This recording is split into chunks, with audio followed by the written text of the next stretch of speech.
ನಮಸ್ಕಾರ ಸ್ನೇಹಿತರೆ. ನೀವು ನಿಮ್ಮ ಜೀವನವನ್ನು ಅರಿತುಕೊಳ್ಳಲು ದೊಡ್ಡ ದೊಡ್ಡ ಗ್ರಂಥಗಳನ್ನು ಓದಬೇಕಾಗಿಲ್ಲ. ಏಕೆಂದರೆ ನಾವು ಈ ವಿಡಿಯೋದಲ್ಲಿ ಸ್ವತಃ ಶ್ರೀ ಕೃಷ್ಣರೇ ಬೋಧಿಸಿದ ಜೀವನದ ಅಂಶಗಳನ್ನು ಸರಳವಾಗಿ ವಿವರಿಸಿದ್ದೇವೆ. ಆದ್ದರಿಂದ ಕೃಷ್ಣನ ಈ ಅಂಶಗಳನ್ನು ನಿಮ್ಮ ಜೀವನದಲ್ಲಿ ಅಳವಡಿಸಿಕೊಂಡರೆ ನಿಮ್ಮ ಜೀವನ ಪೂರ್ತಿ ಬದಲಾಗುತ್ತದೆ. ಹೆಚ್ಚು ಟೈಮ್ ವೇಸ್ಟ್ ಮಾಡದೆ let's get into the video. ಸ್ನೇಹಿತರೆ, ನಾವು ನಮ್ಮ ಇಡೀ ದಿನ ನೂರಾರು ವಿಷಯಗಳ ಬಗ್ಗೆ ಆಲೋಚನೆ ಮಾಡ್ತೇವೆ. ಅವುಗಳಲ್ಲಿ ಕೆಲವು ಧನಾತ್ಮಕ ಯೋಚನೆಗಳು, ಕೆಲವು ಋಣಾತ್ಮಕ ಯೋಚನೆಗಳು. ದಿನವಿಡೀ ಏನೇ ಯೋಚನೆ ಮಾಡಿದರೂ ಕೂಡ ನಾವು ಮಲಗುವ 10 ನಿಮಿಷಕ್ಕಿಂತ ಮೊದಲು ಯಾವಾಗಲೂ ಒಳ್ಳೆಯ ಆಲೋಚನೆಗಳನ್ನು ಮಾಡಬೇಕು. ಹೀಗೆ ಮಾಡುವುದರಿಂದ ಮರುದಿನ ಬೆಳಗ್ಗೆ ಎದ್ದ ತಕ್ಷಣ ನಾವು ಸಕ್ರಿಯವಾಗಿ ಕೆಲಸಗಳನ್ನು ಮಾಡಬಹುದು. ಸ್ನೇಹಿತರೆ, ನಾನು ನಿಮಗೆ ಒಂದು ಪ್ರಶ್ನೆಯನ್ನು ಕೇಳ್ತೀನಿ. ನೀವು ಜೀವನದಲ್ಲಿ ಯಾವಾಗಲಾದರೂ ಗೊಂದಲಕ್ಕೆ ಸಿಲುಕಿದ್ದೀರಾ? ಖಂಡಿತ ಸಿಲುಕಿರುತ್ತೀರಾ. ಯಾವುದು ಸರಿ ಯಾವುದು ತಪ್ಪು ಅಂತ ಗೊಂದಲದಲ್ಲಿ ಸಿಲುಕಿರ್ತೀರಾ. ಒಂದು ಸತ್ಯ ಹೇಳ್ತೀನಿ. ಈ ಸತ್ಯವನ್ನು ಒಮ್ಮೆ ಅರ್ಥ ಮಾಡಿಕೊಂಡ್ರೆ ನಿನ್ನ ಜೀವನ ಮತ್ತೆ ಹಿಂದಿನಂತಿರೋದಿಲ್ಲ. ನೀನು ಈಗ ಅನುಭವಿಸುತ್ತಿರುವ ನೋವು, ನಿನ್ನ ಗೊಂದಲ, ನಿನ್ನ ಸೋಲು, ಇವೆಲ್ಲವಕ್ಕೂ ಉತ್ತರ ಸಾವಿರಾರು ವರ್ಷಗಳ ಹಿಂದೆಯೇ ಹೇಳಲಾಗಿದೆ. ಆ ಉತ್ತರ ಕೊಟ್ಟವನು ಯಾರು ಗೊತ್ತಾ? ರಾಜನಲ್ಲ, ಯೋಧನಲ್ಲ, ಕೇವಲ ದೇವರಲ್ಲ. ಅವನು ಮನಸ್ಸಿನ ವಿಜ್ಞಾನಿ, ಎಲ್ಲರ ಜೀವನದ ಗುರುವಾಗಿರುವ ಸಾಕ್ಷಾತ್ ಶ್ರೀಕೃಷ್ಣ. ಹೌದು ಸ್ನೇಹಿತರೆ, ಒಂದು ಕತ್ತಲೆ ಕಾರಾಗೃಹ, ಚೆನ್ನಾಗಿ ಕಟ್ಟಿದ ಕಬ್ಬಿಣದ ಸರಪಳಿಗಳು, ಹೊರಗೆ ಮಳೆ, ಮಿಂಚು, ಗುಡುಗು. ಆ ಸಮಯದಲ್ಲಿ ಒಂದು ಮಗು ಹುಟ್ಟುತ್ತದೆ. ಅದು ಸಾಮಾನ್ಯ ಮಗು ಅಲ್ಲ, ಅದು ಶ್ರೀಕೃಷ್ಣ. ಇದು ಯಾಕೆ ಮುಖ್ಯ ಗೊತ್ತಾ?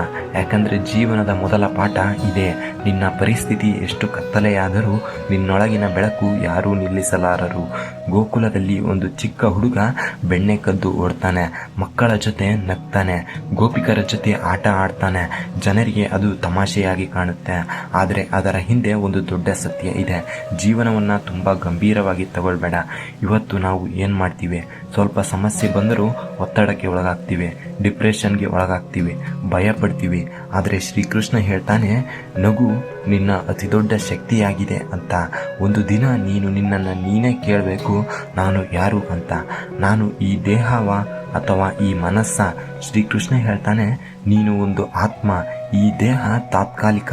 ಇದು ಅರ್ಥವಾದಾಗ ನಿನ್ನಲ್ಲಿ ಭಯ ಕಡಿಮೆಯಾಗುತ್ತದೆ, ನೋವು ಕಡಿಮೆಯಾಗುತ್ತದೆ. ಯುದ್ಧ ಭೂಮಿ, ಎಲ್ಲೆಡೆ ಧೂಳು, ಶಂಕನಾದ. ಅರ್ಜುನನು ಒಂದು ಕಡೆ ನಿಂತಿದ್ದಾನೆ. ಅವನ ಮುಂದೆ ಅವನದೇ ಕುಟುಂಬ. ಅವನ ಕೈ ನಡುಗುತ್ತಿದೆ. ನಾನು ಹೋರಾಡಲಾರೆ ಅಂತ ಹೇಳ್ತಾನೆ. ಇದು ಕೇವಲ ಕಥೆಯಲ್ಲ, ಇದು ನಮ್ಮ ಜೀವನವನ್ನು ಅರಿತುಕೊಳ್ಳುವ ಕತೆ. ಕೃಷ್ಣನು ಹೇಳ್ತಾನೆ, ನಿನ್ನ ಮನಸ್ಸು ನಿನ್ನನ್ನು ನಡೆಸುತ್ತಿದೆ, ನೀನು ಮನಸ್ಸನ್ನು ನಡೆಸುತ್ತಿಲ್ಲ. ಇದಕ್ಕೆ ನಮ್ಮ ಸಮಸ್ಯೆ ಇದೆ. ನಾವು ಮನಸ್ಸಿನ ದಾಸರಾಗಿದ್ದೇವೆ. ಭಯ ಬಂದರೆ ನಾವು ಕುಸಿಯುತ್ತೇವೆ, ಕೋಪ ಬಂದರೆ ನಾವು ತಪ್ಪು ಮಾಡುತ್ತೇವೆ, ಆಸೆ ಬಂದರೆ ನಾವು ತಪ್ಪು ದಾರಿಯನ್ನು ಹಿಡಿಯುತ್ತೇವೆ. ಶ್ರೀಕೃಷ್ಣ ಹೇಳ್ತಾರೆ, ಕಾರ್ಮಣ್ಯೇ ವಾಧಿಕಾರಸ್ಥೆ ಮಾ ಫಲೇಷು ಕದಾಚರ. ಇದರ ಅರ್ಥ, ನಿನ್ನ ಕೈಯಲ್ಲಿ ಇರುವುದು ಕೆಲಸ ಮಾತ್ರ, ಫಲ ಅಲ್ಲ. ನೀನು ಓದಿದ್ರೆ ಪಾಸ್ ಆಗ್ತೀಯಾ, ಇಲ್ಲ ಫೇಲ್ ಆಗ್ತೀಯಾ, ಅದು ನಿನ್ನ ಕೈಯಲ್ಲಿಲ್ಲ. ಆದರೆ ಓದುವುದು ಅದು ನಿನ್ನ ಕೈಯಲ್ಲಿದೆ. ನೀನು ಸೋತಾಗ ನೀನು ಯಾಕೆ ಹೆಚ್ಚು ನೋವು ಅನುಭವಿಸುತ್ತೀಯ? ಯಾಕಂದರೆ ನೀನು ನಾನು ಸೋತೆ ಅಂತ ನಂಬ್ತೀಯ. ಆದರೆ ಕೃಷ್ಣ ಹೇಳ್ತಾನೆ, ನೀನು ಸೋತಿಲ್ಲ, ನೀನು ಕಲಿಯುತ್ತಿದ್ದೀಯ. ಜೀವನ ಒಂದು ನದಿ ಇದ್ದಂತೆ. ನೀನು ಅದನ್ನು ಹಿಡಿಯಲು ಪ್ರಯತ್ನ ಮಾಡಿದರೆ ನೀನು ಮುಳುಗುತ್ತೀಯ. ಆದರೆ ಅದನ್ನು ಹರಿಯಲು ಬಿಟ್ಟರೆ ನೀನು ಅದರ ಜೊತೆ ಮುಂದಕ್ಕೆ ಸಾಗ್ತೀಯ. ನಾವು ಎಲ್ಲರೂ ಅಟ್ಯಾಚ್ ಆಗ್ತೀವಿ. ಜನರಿಗೆ, ವಸ್ತುಗಳಿಗೆ, ಸಂತೋಷಕ್ಕೆ ಅಟ್ಯಾಚ್ ಆಗಿದ್ದೇವೆ. ಆದರೆ ಕೃಷ್ಣ ಹೇಳ್ತಾನೆ, ಅಟ್ಯಾಚ್ ಆಗಬೇಡ, ಪ್ರೀತಿ ಮಾಡು.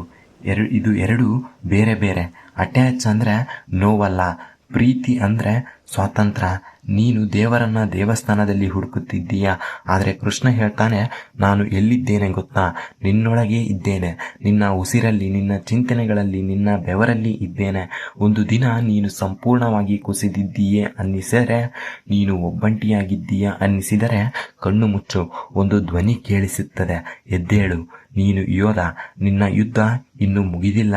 ಜೀವನದಲ್ಲಿ ಎಲ್ಲವೂ ಕಳೆದುಕೊಂಡಂತೆ ಅನ್ನಿಸಿದಾಗ ಒಂದು ವಿಷಯ ನೆನಪಿಟ್ಟುಕೋ, ಕೃಷ್ಣ ನಿನ್ನ ಜೊತೆ ಇದ್ದಾನೆ. ನೀನು ಒಂಟಿಯಲ್ಲ. ಈ ವಿಡಿಯೋ ನಿಮ್ಮ ಮನಸ್ಸಿಗೆ ತಟ್ಟಿದ್ರೆ ಒಂದು ಲೈಕ್ ಮಾಡಿ.